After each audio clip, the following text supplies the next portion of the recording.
If you're a true crime fan like me, you won't believe the chilling details behind the Martha Moxley case that have been hidden for decades.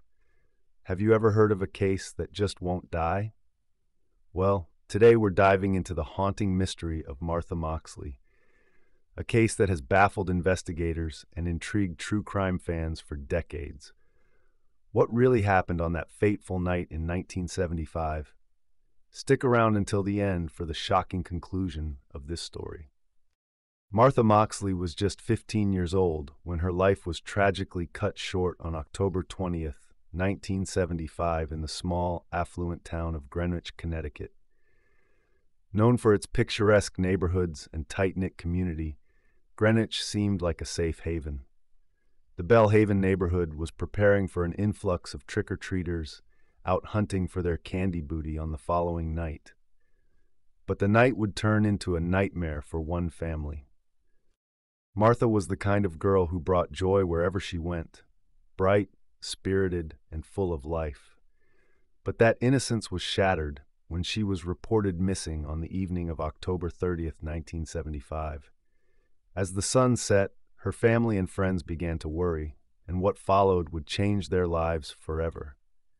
The atmosphere in Greenwich turned from serene to tense as the community held its breath, hoping for Martha's safe return.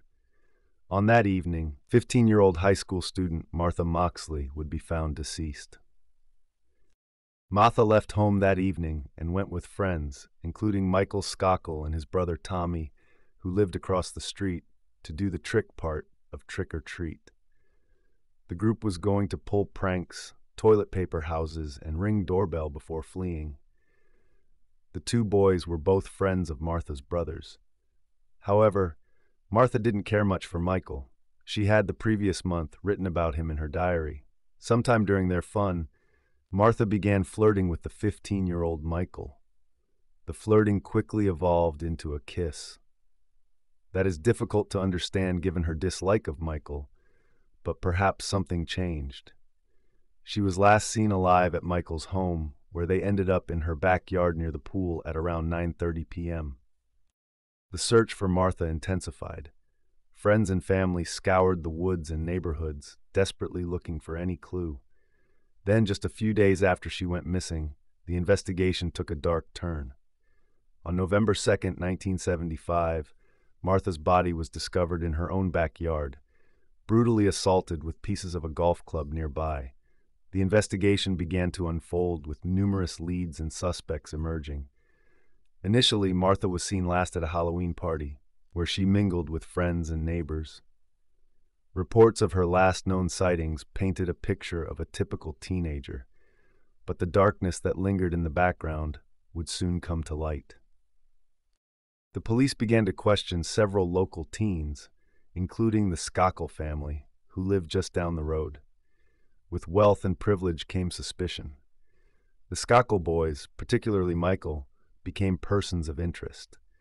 As the investigation progressed, rumors swirled through the community, and the media began to pick up on the story, intrigued by the combination of a small-town tragedy and the potential involvement of a well-known family. The case took a dramatic turn when forensic evidence began to surface, revealing shocking details about Martha's passing. The autopsy showed that she had been struck with the golf club, and the brutality of the crime sent shockwaves through the nation. The investigation soon focused on Michael Skokel, who had been seen near Martha's home the night she was killed. There were whispers of a cover-up, and the once quiet town of Greenwich was now the center of a national media frenzy. As the story broke, it became clear that this was more than just a local tragedy. It was a sensational crime that captivated the country. Both Tommy and Michael were interviewed by the police. Michael said that he had left Martha and his brother in the backyard and went to his cousin's house around 9:30. Tommy said that he left Martha shortly after, insisting that she was alive. With Michael Skokel at the forefront of the investigation, the revelations kept coming. Friends and family testified about his erratic behavior and possible motives, while the police dug deeper into the Skokel family's history. It was also revealed that Michael, who attended the Elon School for Troubled Teens, told a classmate that he had taken her Martha's life. The tension built as the community grappled with the idea that someone they knew could be capable of such a heinous act. But the path to justice for Martha was anything but straightforward. The case went through numerous legal battles, with the Zirkel family employing high-profile lawyers to defend Michael. The media coverage was relentless, painting vivid portraits of Martha and the events surrounding her death, while also scrutinizing the Zirkel family. For Martha's family, the fight for justice was an emotional roller coaster. They had to endure years of public speculation, and the toll it took on them was immense.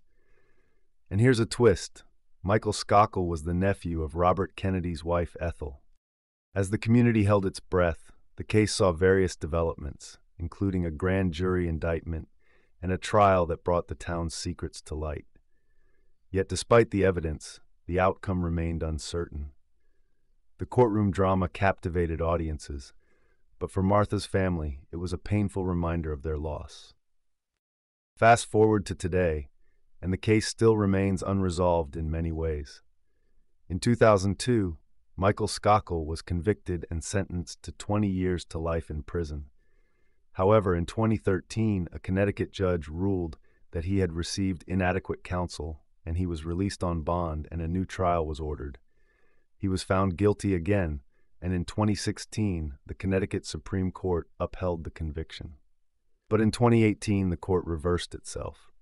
For what reason? Was it political influence? We may never know. The state declined to retry Zirkel, and he was released. He remains free to this day.